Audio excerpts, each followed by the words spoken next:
Simona Manenti, great to be speaking to you again. I don't know if you figured this out, but I'm the guy who saw you at both Greenshire and the event at Delaware Valley University. I was the guy who did not come in time for you to do a meeting, a healing or a reading on me at the Greenshire event, and at the Delaware Valley event, you told me you have a lot of unicorn energy and you got to work on your anger.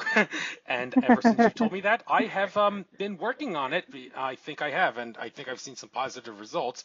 You made it very clear to me that that is affecting me from a law of attraction standpoint, even though I enjoy being angry, and I think I'm doing a little good by it, because I think the only time I get angry is to put a stop to fear-based things and put a stop to the agenda of the evil forces. And as long as I'm using my anger for that, I don't really think I'm doing too much harm. But if I am, then, well, maybe we'll get into that a little later on in the show. But I don't really want this show to be about me. I've made a resolution that if I ever have someone on my show who can do healings, readings, and whatnot, I would never ask them to do one for me on the show. If you can do one for me, we'll do that at some other time. You already did one anyway, and, well, it wasn't much, just a unicorn energy, and I'd like to get at what that is, by the way, and telling me I'm angry. But the important thing is, this is about you, and you can make a sales pitch out of your services later on as well. I'll give you a chance to do that. But for all the people that have not heard of you, I think it only makes sense to start off with your life story. Please be a primary source. Tell us what happened to you that allowed you to be the cosmic spiritual healer and teacher that you are. What did you witness? What did you experience? You got the floor to talk all about this. Please keep it fun, enlightening, and educational. You got the floor. We will try. Thank you. Well, Andrew, no, I did not make the connection, actually. I'm just doing it right now that I saw you already. That's really good, though. So my name is Simona, and I'm Italian, actually, of origin, and I've been in this country for about 25 years. And I've always had the ability to see things. It was scary, very scary at first when I was younger, because I didn't know, what it was, and I didn't know that that was something that other people also experience, or at least I assumed everybody else also did. But and that's it goes both ways. Mostly because I come from a Catholic background, and so things are feared. The fears, the Catholic Church is very fear-based, and if there's anything lurking in the dark, it's definitely something that belongs, along the line with the stuff that you don't want to deal with. So for me, it was just an interesting time growing up with those experiences, and I certainly did not have the support that I probably could have used. But at the same time, I'm not regretting that, because it's what led me to here. So the bottom line is, I didn't really use my abilities until much later in life. So when I turned 40s, it pretty much kind of started right around that time, and it was a bit of a turning point in my life. A lot of changes came right after that, and where, it wasn't something that I really had to work hard on. If anything, it just came so easily. It's almost as if that, my guides were waiting for me to say, okay, fine, I'll do it, which is pretty much what I said. And I followed a meditation that from a book that was supposed to open some, connect you to your spirit guides. And that too didn't really, as I was reading the instruction, this one being came up, and as I said, I was always interrupted in the middle of the night by many, many visitors throughout my whole life. I just didn't know what to do with it, and it just scared the crap out of me, just to say it plainly. And when my first spirit guides came, he was an interesting character from the 1920s, and he did say that he was going to start showing things around for me. So that's really how it started. And from there on, it's been growing and growing and growing. And it didn't take much for me to just get acquainted with, with angels, archangels, and many different beings. And then going from, from doing readings that are mostly based on like tarot readings and communicating with the other side, to then going into full-blown healing. I got to say that I did start at tarots when I was about 12, 13, and I was using a regular deck of cards. So this kind of stuff just came really easy for me. Even then, it wasn't anything that even using those cards, I could hear and feel and see what they were meant to say, but not necessarily knew how to read them, if that makes any sense. But, as we do as we do grow, and then we do a lot of different things. For me, right now, I feel that I'm actually really, really enjoying the healing part of my life, and how much has grown, and what the understandings that came with it, and also the beautiful communication that happened. And actually, even before I started connecting with you, I was wondering about something, and I did my own little bit of healing as I was, as I was preparing to then talk with you. So, but anyway, so right now I'm actually working on a book that hopefully, you still there? Yes, of course I'm still here. I'm always going to be on mute whenever you're talking, just so you know. So, oh, okay. Yeah. So I wasn't sure. So yes.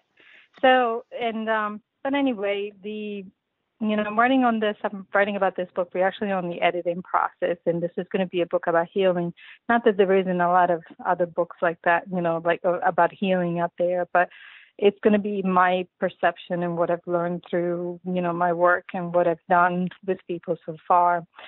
It has been through the guidance of my guides, and so everything that I know about energy, about the universe, about the cosmic laws, and about quantum physics, which are very, very much connected to energy, and we're just scratching the surface with that as well. Some of those key points will go in there, but it's really mostly I want the book to be just for everybody, so that everybody can read it, everybody can take whatever they need out of it, and they can learn to, or apply it to their life, and learn to eliminate a lot of the limitations that prevent us from experiencing the best life of our time. And unfortunately, that's something that, it took me a long, long time to work on for myself. So even through my own healing, I've discovered a lot of different things. And I have so many other things that I'm going to, hopefully be working on. And the extension of the learning and the understanding is always always in place. So I'm always open to receive from my guides as well.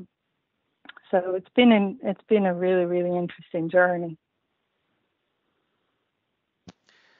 And it's been an interesting journey for me as well. And, where to go with this? For the record, we can go till 8 o'clock p.m. Eastern. If you do not want to go a full 2 hours, that's okay. In fact, I've been told by at least one person that doing 2-hour shows has cost me a potentially big audience because people have lousy attention spans. And I figure I might as well make a big stink out of that on a regular basis on my shows to give the human race a nice kick in the pants to improve their attention spans. But if you want to end this before 8 o'clock, just let me know. That's fine. I'm willing to go that far. Hopefully I won't Probably 7:30 will be good. Yeah, I felt that 7:30 was the right time to end, and whatever needs to go out there will go out there. I'm always going with whatever the flow is of the universe and the guides, and it's one of my favorite things to do is to always listen and to always go with the flow. So no problem.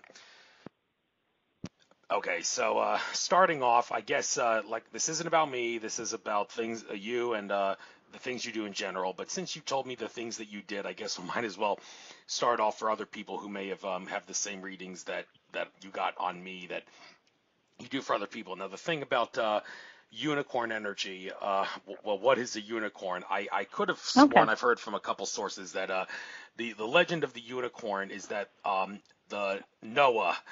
In the Great Flood, the unicorns were one animal that he forgot to put on the ark, and that's why unicorns became extinct. I've heard that, although I don't really see the truth in that. And second of all, there was a a movie that I remember watching in elementary school many years ago called The Last Unicorn, about something about there was one unicorn left, and this unicorn was being sought after by this Red Bull, not the Red Bull energy drink, but a Red Bull that's hunted unicorns.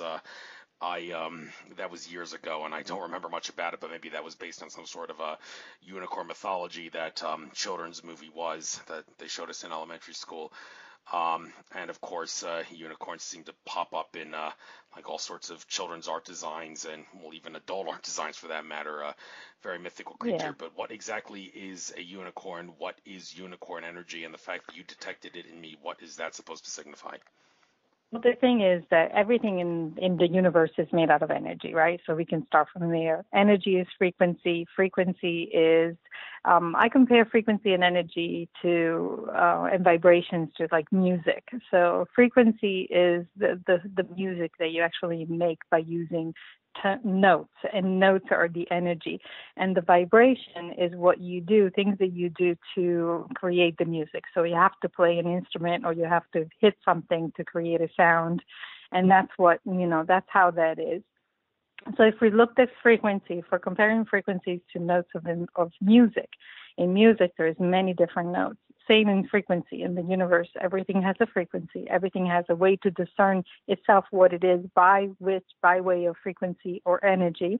Same as, our DNA or the structure of our body has many different cells, and each cell is very different from the other, and each of the cells has a different way of working, and they know what they have to do. Nobody has to go around and tell the cells of the skin to be skin, or the cells of the liver to be liver. They know exactly what they're doing.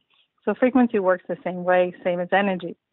And everything has a frequency and an energy. A thought has a frequency and an energy. So if a thought and an emotion has a frequency and an energy component, same as DNA, same as a cell, same as an atom, same as anything, then it doesn't need to be something that is a concrete thing like an animal. If you're asking what a unicorn is or anything, that's more, you're asking whether or not it's something that exists in a form that is solid, even though nothing is really solid, as we know now from quantum physics and everything. But at the same time, when we're looking into the frequency, and we're thinking that thoughts and emotions, if you can imagine, the thought and emotions have a frequency and a note, so equals to a sound. Then also things they're part of our imagination, creation, or that belief systems. Belief systems are opinions, are thoughts, or something that we make they're part of ourselves. They also carry an energy and a frequency. And so everything that we ever believe becomes something that is real in the sense of a frequency and of energy. As a matter of fact, there is a very fundamental, something that really changed the world, especially that what is it called? It's an experiment that was done a while ago where they were studying, through quantum physics and quantum mechanics actually, and they were studying the particles of photons, I believe, light particles, and how they behaved. And they noticed that the light photons behave differently, whether or not they were observed or not. So things were happening when the light photons with the particles of light were being observed, but they were not happening when they were not. So the observation is what creates something, what gives some, a meaning to something, what makes it real. But doesn't mean that then it's not there anymore when we're not looking at it. But the same as if you're an observer, you're also the one that gives belief to something. And that is really in metaphysics.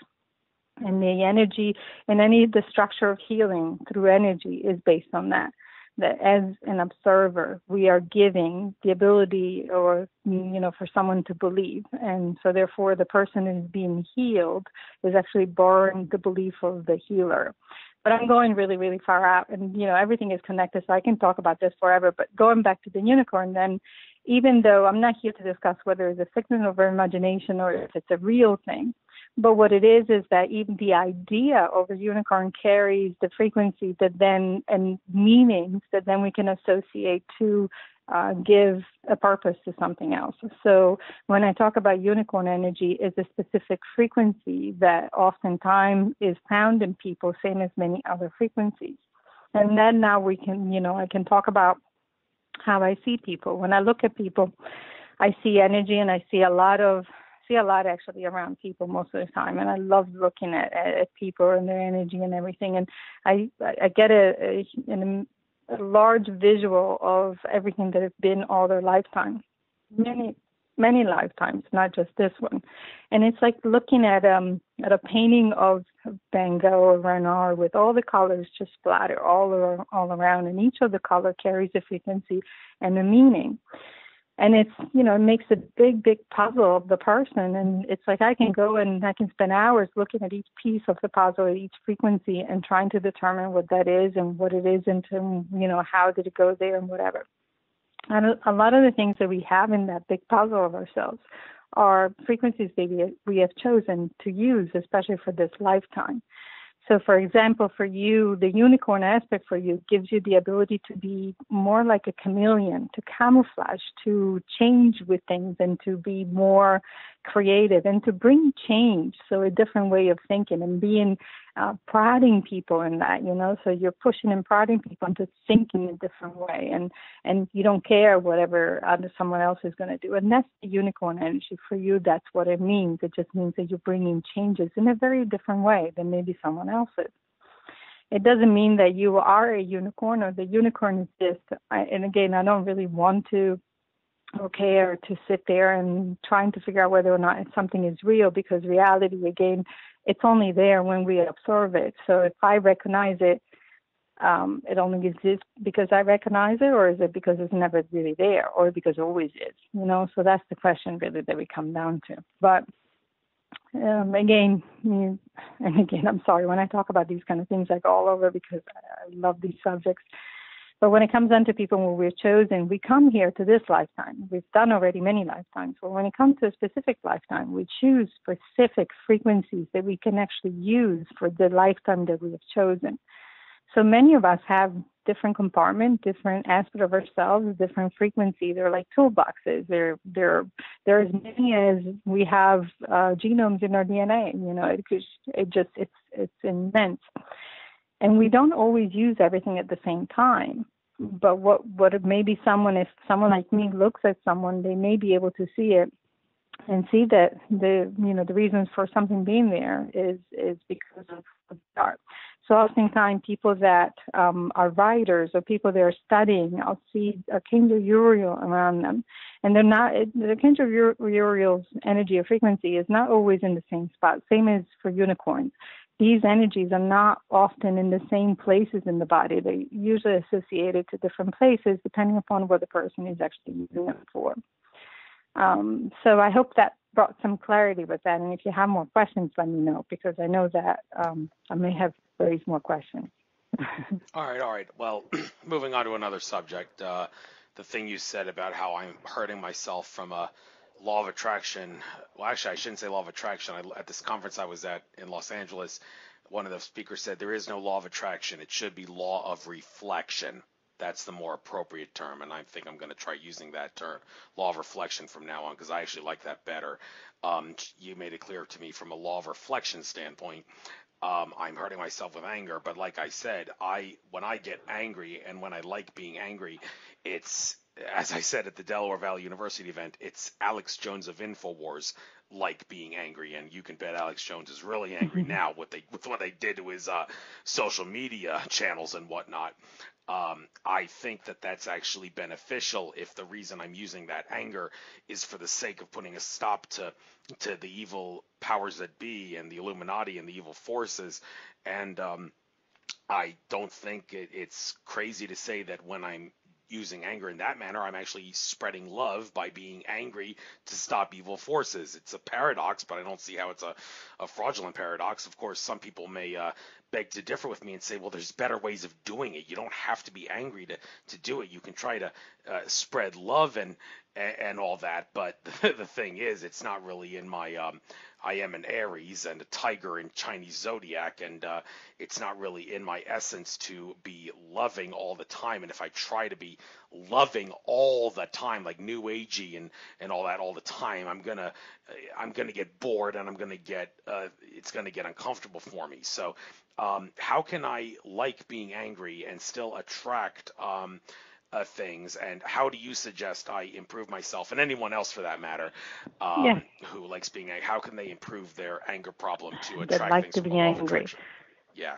Well, it's, the law of attractions, I like actually being called a law of reflection. It does, the energy, what we put out is what we get back in, but not in the sense of like, take that, and you, in a revengeful way, or, everything that you put out, you get it back. It's not in that way. But it does, law of attractions does go along the line of also what we have already pre-established to experience in our lifetime.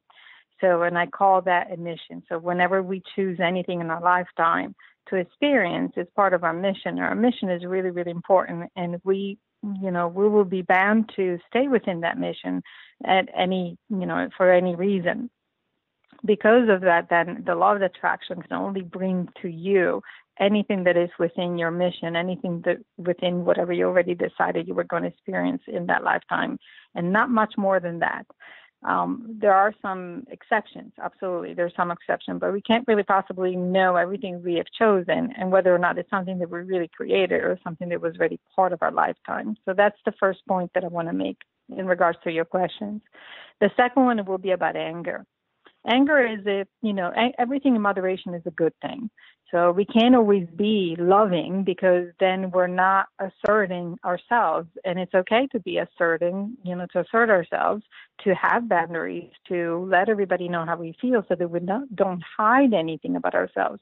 If we're hiding anything about ourselves is just as detrimental as being angry all the time and letting everybody know how I feel about everything. The imbalance of the anger or any emotions that creates an imbalance is what then brings an issue. That's the issue itself with anything. It's because it disrupts the balance within the person. And anytime there is a balance energetically, it reflects into our physical body, into our mental body, and into our energy body. It's also the intent of the anger. It's the reasons of the anger as well. If you're angry because a stranger slapped you in the face, that's the right anger because you are actually reacting to something that you should be angry. But if it's the anger is because of misplaced feelings and because of feeling of powerlessness, of I need to get my way and I don't know how to do it, so I'm going to lash out before anybody else's can stop me from doing it, which I feel is for you, that you have to let everybody know before anybody else's give you a chance, can put a stop to it. It's it's not necessarily the best way to do it because yes, there is other way, but I also don't believe in always being loving. Not from the place that you're asked, because love equals acceptance. So I'm okay with acceptance, and I love when we can accept everything as it is and seeing things from a place that everything serves a purpose. But I'm not okay with always being loving to the point of, letting everybody else's get away with maybe manipulating one person or taking advantage of another. Not that, and then we can go into many other, different aspects. But the biggest thing for you is, and for each one of us, is to understand if there is an intent for the anger and what the intent is. The healthy anger is an anger that is a reaction that only lasts in that moment. And excessive anger is something that lasts, for long periods of time, and it doesn't go away, and the person actually ruminates over it. Like you go over the details over and over and over again. That anger itself, even when the person, and I can feel that actually, I've felt when someone has been angry at me, and it's like getting knife in my stomach repeatedly. And if you think of it that way, when you're actually angry at somebody, you have to be mindful that you're actually sending that energy to someone because, as I said before, emotions do have emotion, feelings, thoughts, anything has energy. And if the person is sensitive, they may not feel it like knife wounds to their abdomen, but they may feel it like something else. They may not feel like they're themselves anymore. And when I think of that, I'm very mindful whether or not I am going to send any of that kind of energy to anybody, no matter what they did or didn't do, because I don't want anybody to feel that way. It's the same as I look at emotions and the energy associated to emotions and feelings the same as our garbage, our trash. If I am not mindful of my emotions and feelings towards another, it's the same as if I left my trash out, on the streets so that everybody can, into everybody's homes, into everybody's lawn, into everybody's streets, and everybody's suffering because of what I'm leaving out there. So that should be a good way to help you kind of be more mindful of your anger and use your anger in a more productive way, not to express it in an explosive way, but to use that energy to be more productive in a different way. Anger is also blinding. When we're in the throes of the anger, it blinds us from seeing that there is other solutions to the way we feel. And if we can let that pass, and then we may be able to find better solutions. But in the moment of the anger, we make a decision. Then we're actually in the blinding place where we're not always making the best decisions. Thank you very much for getting into that. I'll definitely remember some of that, and I'm sure I'll have to re-listen to this interview again to really get into that. Because at the same time, believe me, I am listening to you. It's just that I'm also jotting down some of the things you're saying to possibly talk about for later on in this interview. And I always like sometimes I'll listen to my interviews again to make sure I really can get into it. But some of the things we can talk about here, looking at your blog that you've been writing since April of 2018. There's a few like archangels you mentioned, a few things. We talked about unicorn energy. Why don't we also talk about dragon and fairy energy? Let's kill two birds with one stone here. Can you compare and contrast dragon, unicorn, and fairy energy? And please get into what dragon and fairy energy are, of course. Okay. Let me write that down because I forget easily too. So there's dragon, fairy, and unicorn. Okay, so it's funny that you go into all the magic creatures, all the ones not proven, all the ones that can be backed up by reality, right? Which is okay. So that's really interesting. Love all of them, and I'm a huge believer in magic. And not the magic trick, not going to the theater and watching the guy doing some really cool tricks. I'm talking about the magic of creations, magic that we can actually perceive once we believe that energy can actually be manipulated. The thing about being, the scientific studies that have done to the in quantum physics that I mentioned earlier, is that the meaning of that is that energy is a beautiful. It's a beautiful thing that can be manipulated with just thoughts and minds and words and just, thinking about things. So just by being an observer, you can actually manipulate, make something happen. So a lot of things can happen. So having said that, that's just because my belief is that I don't necessarily need to think that something is really real. I just need to know that there is frequency and energy associated to that. So the frequency and the energy of the dragon energy, and which I have not painted yet, I have painted fairy energy and I've painted unicorn energy. And the paintings have come to me since, I've been seeing images since 2012, but I did not start painting until this year. And that's because that's when my people, my A-team, my Angelic team, my guides actually told me that go ahead and start painting. So for me, that wasn't something that I've been doing all my life. It's just something that just started. I tinker with painting, but I'm not a painter, actually not at all. So going back to dragon energy, it's actually one of my favorite. It's a very, very strong energy. It's beautiful qualities, usually resonates with the frequency of the colors of bright red, intense red, almost like a red brick, almost black as well, golds, orange, and yellows. It's not just that color though. That's one of the frequency of the dragons that I like the most. But there's dragons that are completely white, almost transparent, and there is frequency dragons that they're also blue in colors or violet, or they come in all kinds of colors. And dragon energy is here for us to help us really break through a lot of our limitations. They are amazing beings that can help clear the energy of negative entities and negative energy, which I use often, especially when I do group healing or when I do group events. And they can come into a person's life to help us, again, really evolve and do kind of things. So I have a great story with that. About dragons and the first time that I met them, because I didn't even think that they existed. And mind you, my whole life I've been one of these people that believes in just only what you can see. So the concrete world, that was my world. I'm a nurse, been a nurse for 30 years. I don't practice nursing anymore, but to me, the concrete world was what was my credo.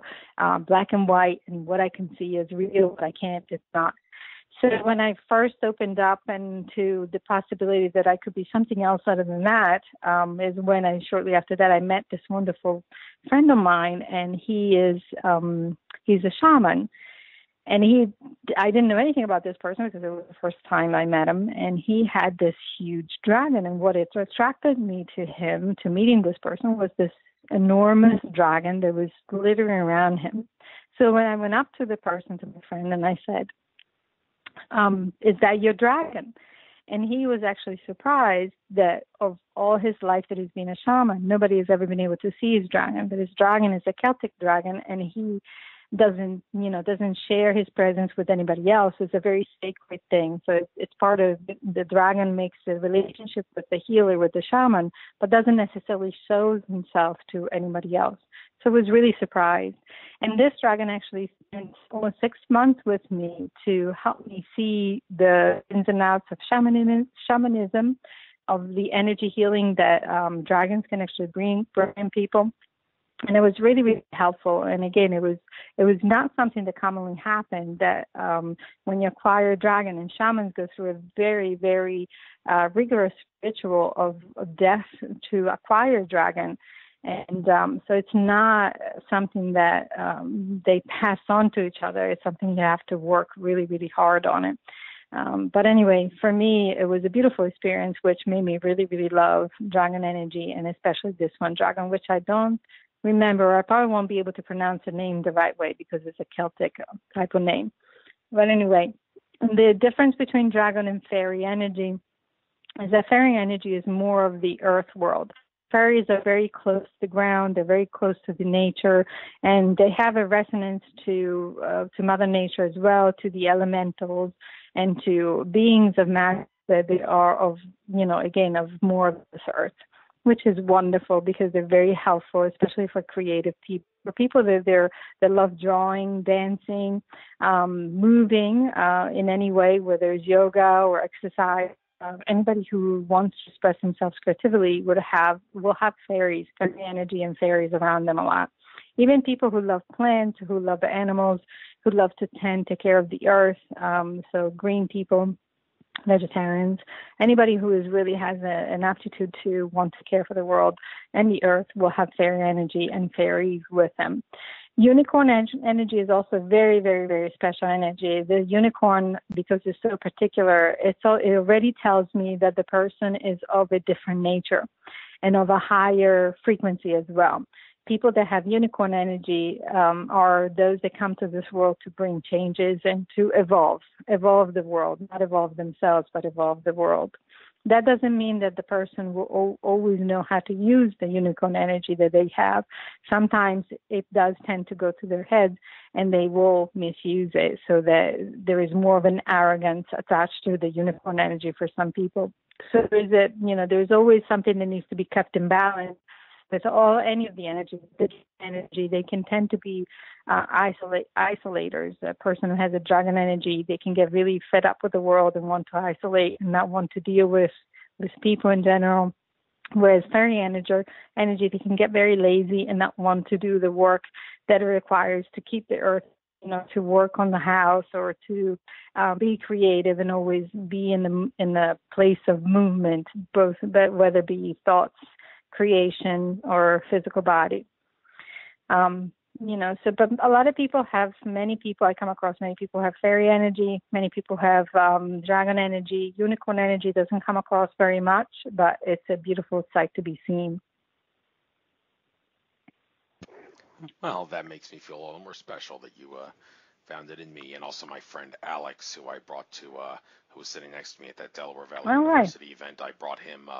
He was the first guy who you did a reading on. Actually, I brought him there. I figured he might as well get something out of the event, and he sure did. And he also did a session with you, I believe. We don't really need to get into that. Mm-hmm. Yeah, he did. We don't need to get into that, but he had only positive things to say about you. So anybody who's listening to this, you'll only get positive things out of Simona if you do a session with her. So, keep that in mind. I'll let you make more of a sales pitch about this later on, but I do have some things I need to discuss with you. Sure. I had a little bit of an experience that, a lot of people have had this experience.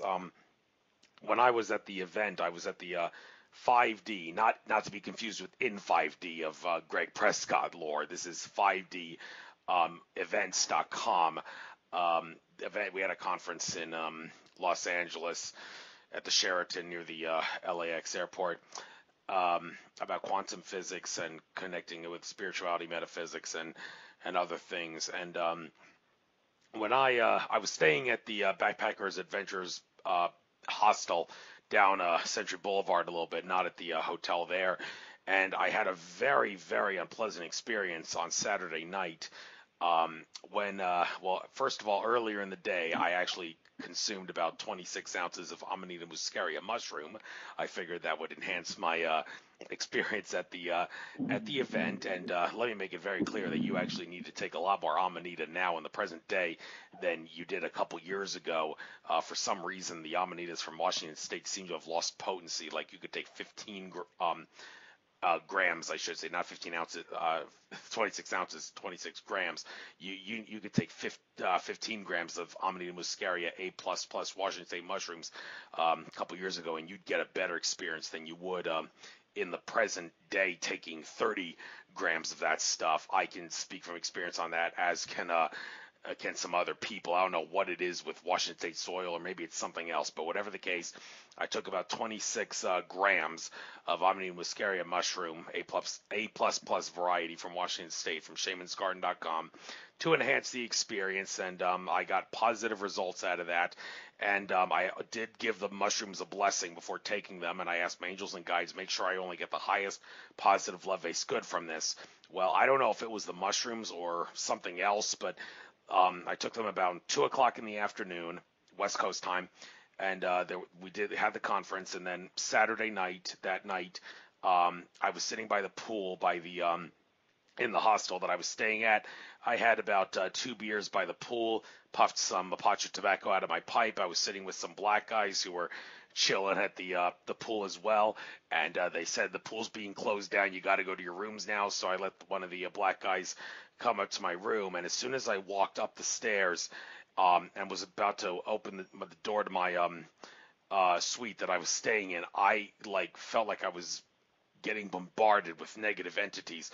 Like there were really negative thoughts going into my mind that was making me really paranoid and really frightened about the situation and what could happen.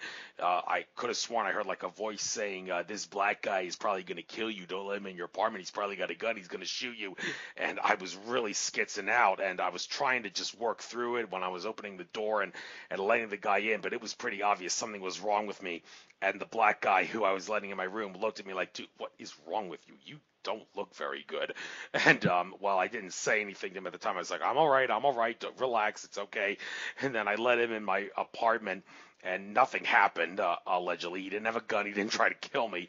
But after he settled down, I told him, all right, I'm going to be honest with you. As soon as I got to the top of the stairs, before I opened the door to my apartment, it felt like I was being bombarded with negative entities that were trying to, sabotage me or something. And he stayed with me for a little bit, but then when I told him, I'm going to let you stay for another half hour because then I want to go to sleep because I'm jet lagged from the travel, he was looking at me like, yeah, I think I'll head out now. Have a nice day, sir, because if there were entities attacking me, they caused me to emanate bad vibes, and apparently he was feeling them. And I'm thinking right now that whatever was attacking me was trying to sabotage me and make me get a bad first impression with this guy. And not only that, because I was making a big statement at the conference that I was at, being the activator that I am, and asking serious questions about important things to everybody. Everybody was loving my presence at the conference, as usual. Not to brag or anything, but that's the kind of guy I am. That's why I go to these conferences. And I think maybe that's why the entity sabotaged me. And even though, and I'm asking you this, is it possible that happened? I'm also asking, is it possible that even though I asked my angels and guides to make sure that the Amanita muscaria mushrooms that I took and also the 2 beers that I drank wouldn't affect me from a negative standpoint, is it possible that somehow the entities were able to work through that and use that as a conduit to sabotage me? Because they say be careful when you take psychoactive substances, because the archons can use that to sabotage you. Now, I've babbled long enough. Do you have anything to say about this for people that have suffered the same thing I have? Yes. Well, I'm not one big on anything extra, whether it's drinking or drugs in any form, hallucination. How I won't be able to say that word. But anyway, the mushrooms, anything that we take to alter our state of mind. There's many substances and types, right?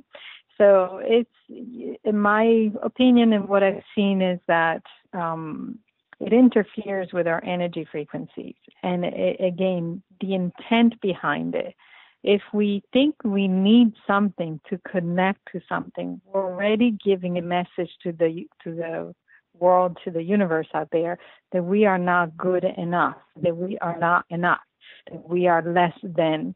And that immediately lowers our frequencies, because the thought itself, as I said before, carries an energy and it will lower our frequencies.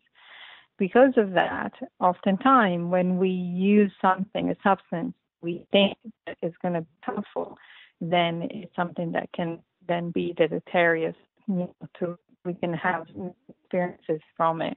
My suggestion is that believe in yourself more. If that's the issue, believe in yourself more. Believe that you can achieve an altered state without the use of outside substances, because otherwise it will just lower your frequency. And once your frequency is lowered, then yes, you can. It's like opening the door to the lower frequency and anything that resides there. And it's an invitation to anything to come and mess with you, like you were saying.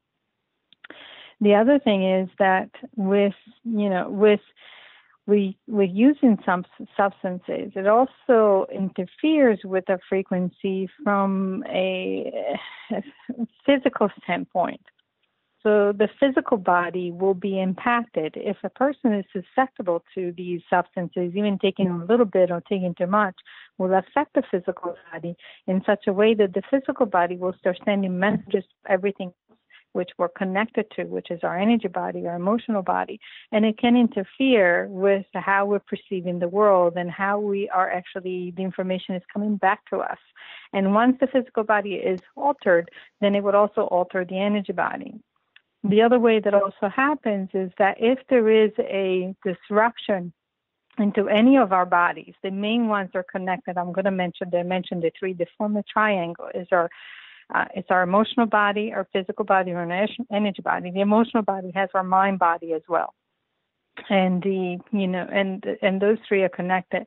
So think of it as a triangle, and think as if there is a break and the energy flows through all the edges of this triangle, just constantly flow in a circle. It goes all directions, and it's always flowing, always flowing. This is your body. This is how we're made.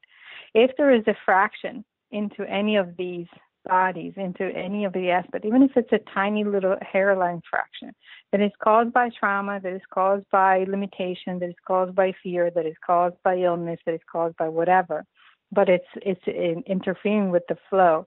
When I take something that also disrupts the energy flow, that could be because of the chemical composition of it or because of how it interacts with introducing a foreign substance, it will enhance what it's already defective or trauma or the disruption within our energy system already to begin with, which is what I think happened with you, where there may have been an attack, but I also feel that it heightened what fears that may have already been residing within you in a big way. And oftentimes in this situation is why a lot of people go through these ayahuasca journeys. We have to be careful with this journey, and they usually are done with shamanic, with medicine men and women. I mean, I'm not familiar, and I didn't look into it because, it's not something that I care to do. But for what I see and I hear from my guides as well, and from other people who've gone there, this is also ayahuasca is one of those that will enhance your fears. It's meant to bring the fears out, to make you face them, to help you see every nook and crannies of your shadow self. And therefore, if you're not prepared, if you're doing it too early, if it's not done with the right guidance, and if it's not done the right way, it can be detrimental, where you may come out of the journey a lot worse than when you went in. So again, this is just to show everybody that when you do these kind of things, do it with caution. Any of these substances can interfere with any of your bodies in such a way that it can create not such a great experience. So that's why I usually tell people to use it with caution, to be more mindful, to not trust, not believe that you can have the same experience or get to the same place without the substances. You can also get there. It may take longer. It may not be as well, but although I can tell you that I've had so many amazing experiences, especially because I've never really used any enhancing substance. But a word of caution for you, you are very susceptible. Your physical body, especially people who have unicorn energy, are very susceptible to introducing chemical to their bodies. They don't tolerate it very well. And it will have the adverse effect of enhancing anything that is, any frequency that is of disruption nature. So something that does not sit well within any of the bodies, the physical, the mind body, or the emotional body. Yeah, and some people wonder how they can protect themselves from things like this. I mean, there are people who do all sorts of spiritual work and all sorts of things to try to spread love and protect themselves in the same way. Like George Kavasilis, I had a private session with him way back in the day, and he made it clear that up until now that the entities are still toying with his mind and making him say and think things that he would not say had they not been toying with his mind. And Andrew Bartzis, the Akashic Records reader, he went through all sorts of hell before and during the in 5D Return to Atlantis conference in October 2013, where I was at, and I could tell there was obviously something wrong with him there. He never smiled once during the session, and he had to have some lady who could see negative entities be around him all the time when he was doing Akashic Records readings on people. Now, this the thing I notice about this is if these people who do all sorts of healings and cleansings and spiritual work, if they cannot protect themselves from negative forces that seek to sabotage them and toy with them, and then how can anybody? I mean, does this mean that, well, you can do whatever you can to protect yourself, and by all means do what you can, but please understand that in the end, they're going to find ways to sabotage you and toy with you, and you just got to suck it up and deal with it and move on if they do. And is that sadly the case? No, not at all. But you're asking the wrong question or looking at it from the wrong place, or from the wrong angle, actually, because you got to think of it. I'm going to ask you this back. Can you prevent yourself from being exposed to germs ever your whole life, for the rest of your life? It kind of depends. I mean, it depends on what, like, there are certain supplements you can take that like clear out your body, but I mean, you're going to be bombarded with germs nonstop because they're everywhere, part right? Of life. Yeah, they're everywhere. Yeah. They're also part of your ecosystem of the flora of your gut. Without it, you wouldn't be able to function or absorb really important nutrients in your body. So if you wanted to be germ-free, you would have to start there. You would have to start from the germs that we have in our skin, which is another ecosystem that we have that actually keeps us healthy in many different ways. There's germs everywhere. Everywhere you touch, every surface you touch, everything that comes, is in contact with air, whatever, has germs. The ground has tons of germs, which actually keeps it healthy. It's why we're growing things in it. There is ecosystems that they're created. They work together and they thrive together as long as the balance is kept within these ecosystems. So I look at entities the same way. There is millions of entities out there. They're just as frequent and as many as any microbes out there. And also, we don't see it. Same as we don't see microbes with the naked eye. We need a microscope to see that. We're not always going to be aware. There's other ways to tell that there is an entity because they're not visible necessarily to the naked eye unless someone has that ability. And even if it has that ability, you can't always be, watching everything, because when you tune into there and you see, and you look and see for entities, then you'll see that there's a lot more than you think.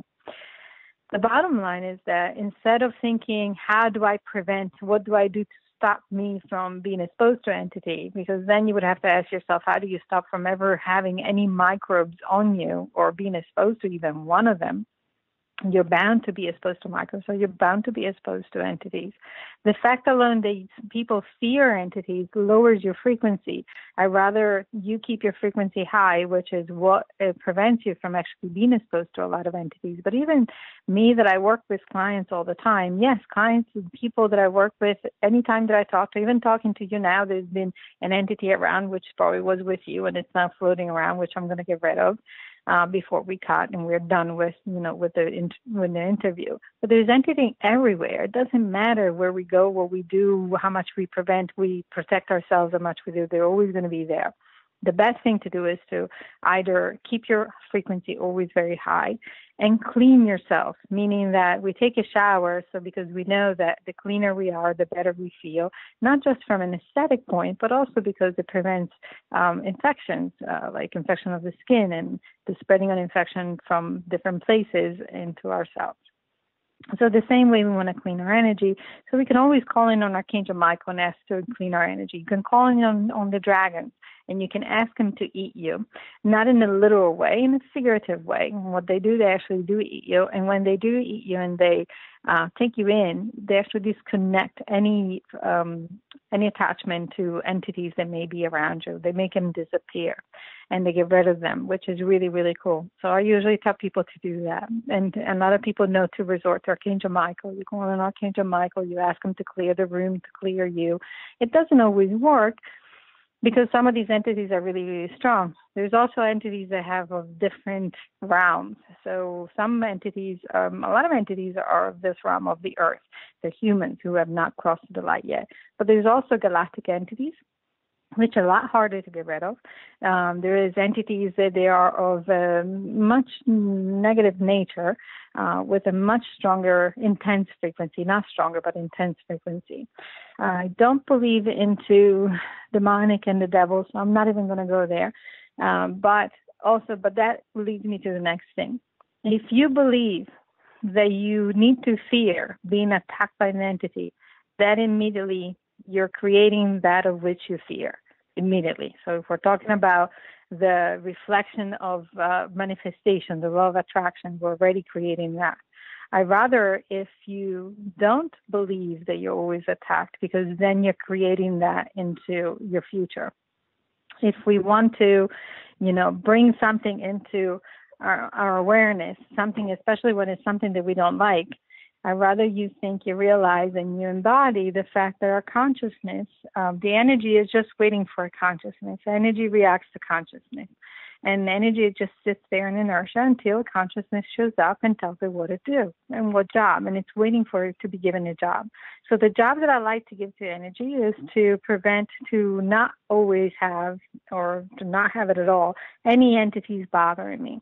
I'm not going to then rest at peace, because I know that then I'll never be bothered by entities, because unfortunately I come in contact, fortunately, I come in contact with a lot of people that also are afflicted by this, and I'd rather get rid of that for them so that they feel better than for me not to know or fear that I'm going to be affected by an entity. But anyway, so for the person that is looking to, to feel better about this, to know that the moment that you take charge, that you switch from being afraid of being attacked to actually knowing that you can't be attacked, that you're okay, that you're protected no matter what, that you are watched out, not because of something outside of yourself, but because you are demanding that, you are creating that, you are dictating the law of your world, and you are asking for the energy for your consciousness to create that world that of which you will not be affected by anything outside of your own persona. At the same time, you want to help yourself by, again, taking care of your frequency, keeping it up high, and also not taking stuff that could diminish your or decrease your frequency, like sometimes things that alter your state of mind will do. Well, thank you very much for for that advice there. I'll definitely take that into heart. And I'd like to move on to another type of energy here that you have noted on your blog, mermaid energy. Now, this is something that I've seemed to have been bombarded with a lot recently. It's an interesting fact that not a couple years ago, back in like late 2016, early 2017, I was getting a lot of images in my mind spontaneously and randomly from the animated Beauty and the Beast movie from, I think it was 1991 that Disney made that movie.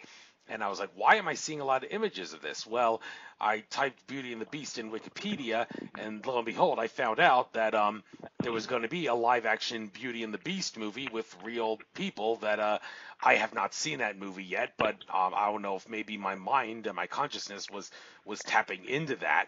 And the same thing was actually happening to me with The Little Mermaid, the 1989 Disney movie The Little Mermaid, which basically kickstarted the so-called Disney Renaissance. And I was wondering, well, what's going on? Why am I getting images of this movie in my mind so often? Well, when I looked up the little movie The Little Mermaid on Wikipedia, the last thing it said in the intro on the Wikipedia article about the animated movie was, in 2016, Disney said that they are making a live-action Little Mermaid movie with real people. And I don't know if my consciousness was able to tap into this, and that's why I was getting images, but why this of all things? And could it be of some other significance, not just because they're making a live-action movie, but because there's something about it that I should take into account, like maybe the mermaid energy? My mother got to see the statue of the Little Mermaid in Copenhagen, Denmark, when she was a young girl. I've never been there, but she saw that. What is mermaid energy, and what does it do? That's, you brought out a great point, especially about how we're always connected to energy, and because we're in this flow of energy, it's like we belong. Think of it as if the universe and anything in it, it's part of this soup, and each piece of the soup, it's like one of those beautiful vegetable soups with all the little pieces of vegetable floating in the broth, right? The broth is the universe, and us and everything else in it is those little pieces of vegetables. And sometimes we think that, our world is just that little piece of vegetable. They're just separate from everything else, and we're trying to keep what is mine, mine, and what is yours, yours, don't touch me. Yet we don't realize that we are integrally connected by this broth, and we can't get away from the broth. You're swimming in it, but so is everybody else, and we're all sharing the same experience and everything else with it. That means that we're also able to tap into things that may come in the future because they're still part of that broth and that soup, and they're still floating with us in the same place. And if we're able and willing, we're always tapping into something that may happen. Time is not necessarily linear. It's very fluid. It's actually circular, not even in a circle, but more as a spherical, where there's many, many points in time. They're all sharing the same space, and they're not necessarily connected in a linear way, but you can jump and hop from point to point back and forth. So I'm not surprised that you can, tap into that, especially if it's something that is pertinent to you at that time. So the mermaid energy was pertinent to you at that time because mermaid comes in, especially when someone is dealing with a lot of emotions, with a lot of feelings that don't make any sense. And especially when one is very, very blind to what they're doing because of their emotions and their interpretation of their feelings, or at least what they feel because of another and or others around themselves.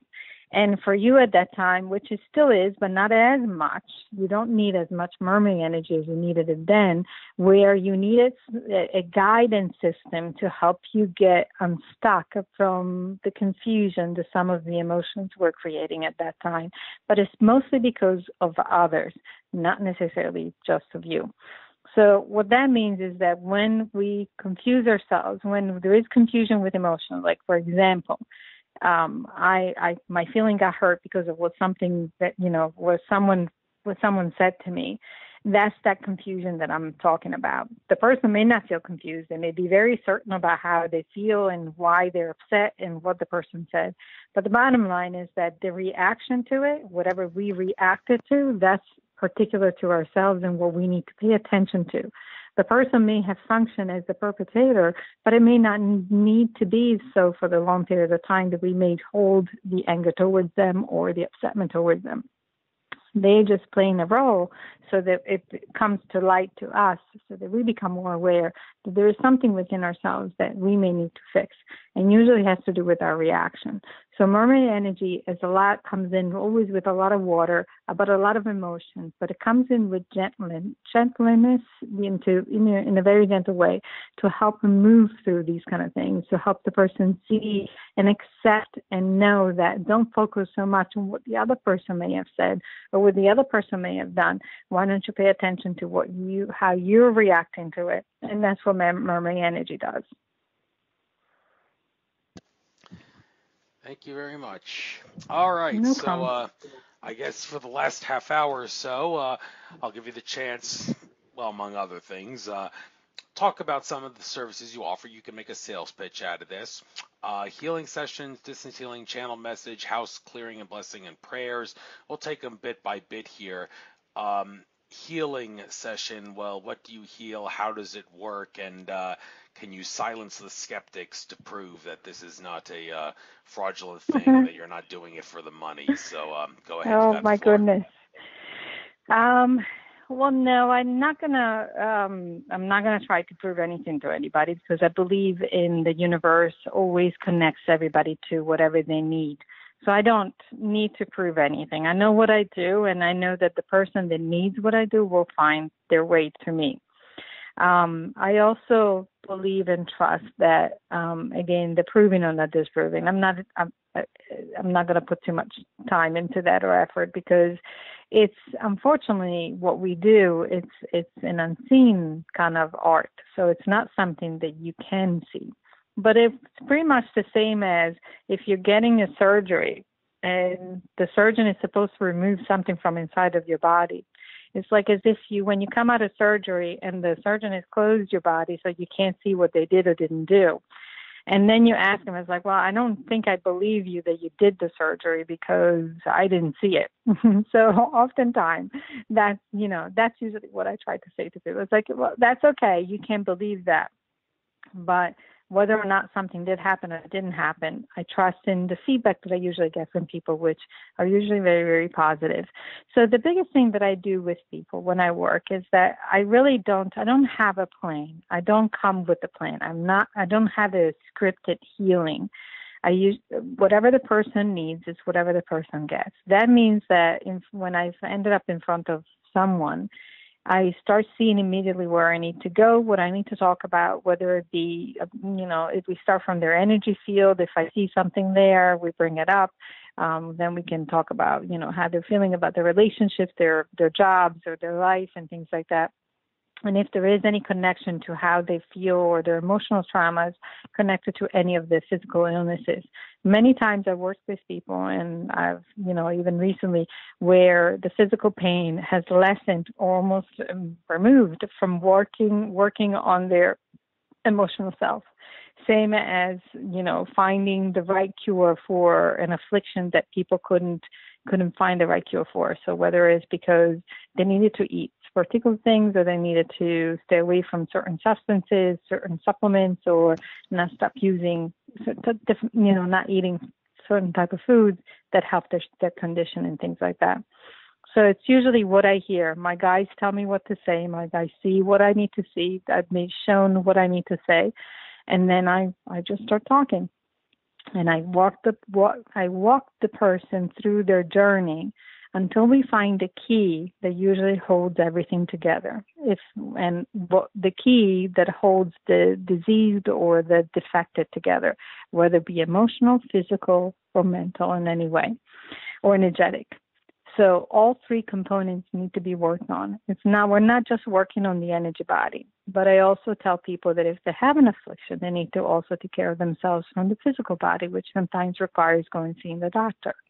So I look at the body as a whole. I don't look at it just from, energy heals it all, or the physical body can only be healed by medicine. I look at it as they're interconnected. They work together. Sometimes working on your emotions will get rid of something on your physical body. And sometimes getting rid of something of your physical body helps you with your emotions. So it goes both ways. Same as with the energy, and not to forget that one. But those two functions because of energy. So it doesn't matter where you start. Even just working on one will help all the other. But if we don't treat the body as a whole, certain things will reoccur. And what I work on the most is to prevent from that occurrence to come back. I want, when we work together, I want to get to the very root cause that creates whatever it is that it's ailing you in any different ways. And we get rid of that. And I've heard back many, many different times of people, their lives being changed and having beautiful experiences because of that. And when we go the other source, that's for the healing, sessions. And right now I'm doing them over the phone mostly, not in person. I do remote healing a lot as well. And I love working with that because it's energy. And I work with people that know me, they know they can just send me a text. And if they need something after I work with them over a session, they always, have the ability to check in and see if they need anything in any way. But at the same time, all my other services, sometimes people get everything when they have a session. So if somebody's telling me while I'm working with them, with the healing session in their homes, it doesn't feel right, then we clear that. If somebody else's doesn't feel right, we clear that person while we're doing the session. It's like I kind of do it all, pretty much all together. But people do look for me for, to clear spaces, to change the energy for spaces, to bring, balance and harmony into their homes. Many people have, feel entities, and I usually clear that too. But I focus mostly into doing healing session. While I do healing session, I oftentimes channel. And the channeling varies in different ways. Sometimes they pull me, they take me out and they switch and they come in and they start talking. And other times, most of the time when I'm talking, even right now, it's channeled, meaning that someone else I'm hearing what I need to say more often than not. So it's not me necessarily talking, but I'm talking for the purpose of whoever is listening, not with the intent of impressing anybody, but it's because someone is listening and they need to hear whatever it is that I need to say. I don't control that, and I don't care for whoever it is, but I know that the information goes out and healing occurs. For many, I've heard, even if they do that. As a matter of fact, I have meditations out in YouTube, and I've heard of people listening to those meditations even after they occur, and they're still getting the healing. So anything carries a energy. Voice carries energy, and words are very, very, very, very important. Words are the key to our health, to our freedom, to our well-being, and learning to use them, understanding what words are keeping us locked into ourselves, into our darkness, into our own sadness is what helps us getting out of it. And that's what I usually do. That's really what I do. And then whatever else is there, the prayers, I put that there for people who cannot afford my services. If they need to then put a request out there, they can certainly get in touch with me that way. I don't remember what else I have there, but that's pretty much it. All right. Well, thank you for covering it all in one big spiel there. I guess that gives us the rest of the show. We can talk about some of the specific, among other things, archangels that you have given reference to and how they have helped you. I see you have Archangel Uriel and Gabriel. Now, I have a 28-day with the Archangel thing that I downloaded from numerologist.com that Kerry Samuels does with Archangels Michael, Gabriel, Uriel, and I think it's Ariel as well. That 7 days with each angel. And but the angels that you also have here, Jophiel and Sandalphon. I don't think I've ever heard of Sandalphon, so I'd like to give you the chance to explain who that angel is and what you would want to call that archangel in for, and also Jophiel, because I'm sure many people are not very familiar with that one as well, because Gabriel, Michael, Uriel, and Ariel are the Raphael, I should say, are the Ariel and Uriel. Some people may confuse the two. So so let's take them one by one here. Sandalphon, let's start with him. What is he? Well, Sandalphon, I love Sandalphon, and I'm not going to go by what people find online. If you want to, you can Google it, and you can find whatever information is out there. I can only give you what I hear from my guides, and that's how I work. I don't get my information from the net or from any books. I didn't learn it from anywhere. It just, as I ask a question, I get the information, and a lot of people can do that. You mentioned it when you were talking about your mermaid experience. You were tapping into that information field. There's a huge field that we can all tap into and acquire information if we wish to. So when I do speak, it's, specifically to what I hear and see. And it may change from time to time, probably because of who needs to hear or who is asking as well. So Sandalphon, I always see him in gold. I see beautiful, beautiful gold energy with Archangel Sandalphon. He is the Archangel of magic and creation. And I believe the painting, you're referring to the painting that I have in there, which is with Archangel Sandalphon and Lord Melchizedek, which I can't say his name. That's okay. And the energy of Sandalphon is one of belief. Is like Archangel Sandalphon comes with magic and belief. So he is the messenger of belief, and he may be the messenger of a lot of things. But for me, and for when he talks to me and when he works with me, he constantly talks about magic and about belief. And magic and belief go hand in hand, and they're the key to creation, to the universe. It really is. It's like if you want to understand everything, you need to have belief, and you need to believe in magic and that anything is possible. And having that opens the door to the next possibility. So for me, Sandalphon works a lot with that. It also works with sacred geometry, which is another way to translate energy into geometrical shapes. Symbols, which is something that I do. I write soul symbols. Let me explain about that too, which it came from the Archangel Sandalphon as well.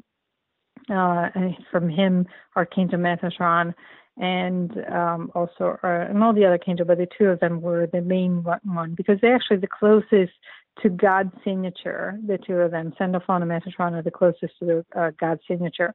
And they provided me with this way of writing people's souls in symbols and energies in symbol, because souls, the way I write a person's souls in symbols is energy. It's a translation of energy.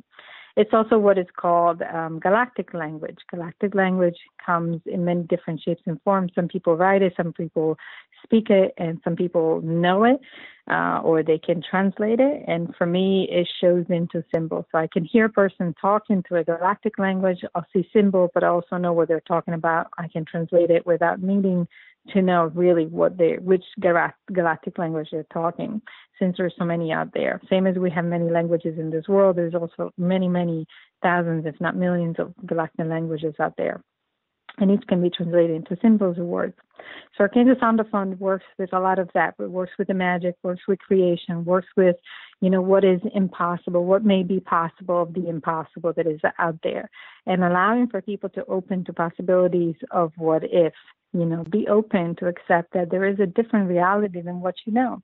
Be open to not know, to not always need to know or have a justification or have something being explained by scientific or by measurements, because that in itself prevents you from being open to things that may not necessarily be measured.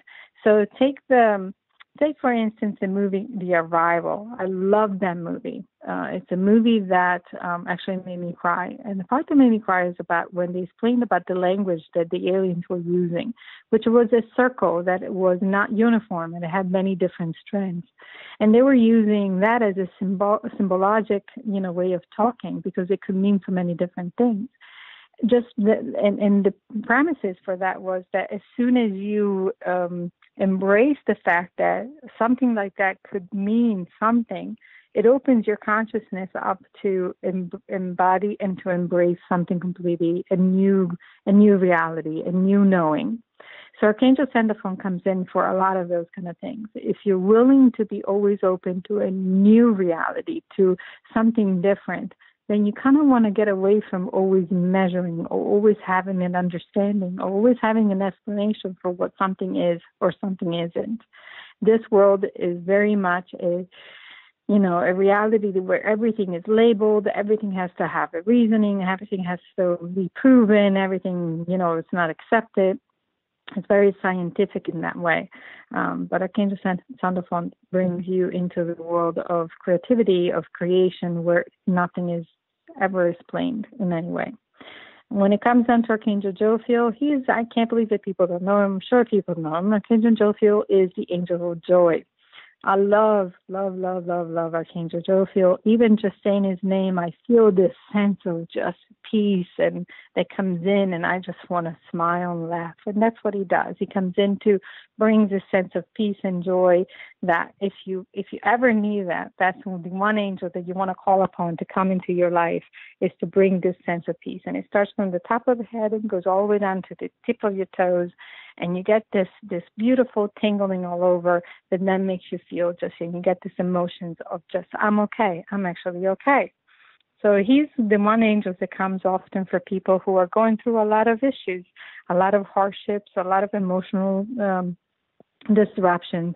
So if you're dealing with a crisis, whether it's emotional, at work, with the family, Archangel Jophiel, and along with Archangel Samuel, they're always near the person to help them deal and overcome this emotional crisis, or physical crisis in any way, in any sense of the word. So for me, he's actually one of my favorite angels. So I think I have him pretty much everywhere. So Archangel Jophiel he travels along the frequencies of blue. It's not the same blue as Archangel Michael. It's a brighter blue, and it tends to go into the lighter tones, like the same as Archangel Samuel. Archangel Samuel is very much into the baby blue, but Archangel Jophiel is a bright blue, like the ocean blue. Especially like not the Caribbean blue that is sea green, but more like the Mediterranean blue, where it's this bright blue, cerulean blue, I think it's called as well. So he has a lot of that frequency, which brings a lot of joy, brings a lot of happiness. So one other thing, while I'm saying this, that I want you to keep in mind for any of the listeners and anybody that is paying attention to this, that if you have a favorite color, and you really gravitate towards those colors, is an indication of your frequency, but also an indication of the angels or archangel that is working with you at this time, or that belongs into your frequency, into your energy frequency. So if you're curious about that, you can go and look up at your colors, the one that you love, and see what kind of angels resonates within that, or archangels, better than that, resonates with that color. And that never fails. Works with many people, and usually I see the person's angels before I even take note of what they're wearing, and then I realize that they're wearing the same color of the same angel that is with them. So that's for you to also do that. So again, call on Archangel Jophiel if you need a little bit of joy, if you need a little bit of peace, if you're trying to find that sense of I'm okay, and I need to feel okay right now, you can certainly call on him. And call on Archangel Sandalphon if you're interested into the mystic, into the unknown, into the possibilities, and anything that is not of this world. And I think I'm going to leave you guys at that with this last question. I'm going to make this my last question, if that's okay with you, Andrew. Okay, so you want to call tonight. All right, that's yeah. That's cool.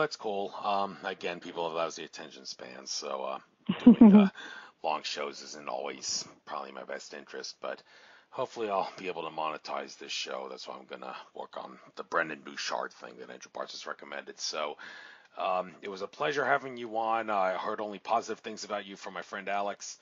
So have a good night, and I will upload this I may not be able to upload this interview to YouTube until tomorrow. I'll definitely upload it to the format that needs to be uploaded to tonight, but tomorrow I will definitely have it by tomorrow uploaded to YouTube, and I'll post on your Facebook timeline the link to it, so you can forward it to other people if you want. So it was a pleasure having you on, Simona. Good luck. Thank you for the reading you did on me. It was a lot of fun.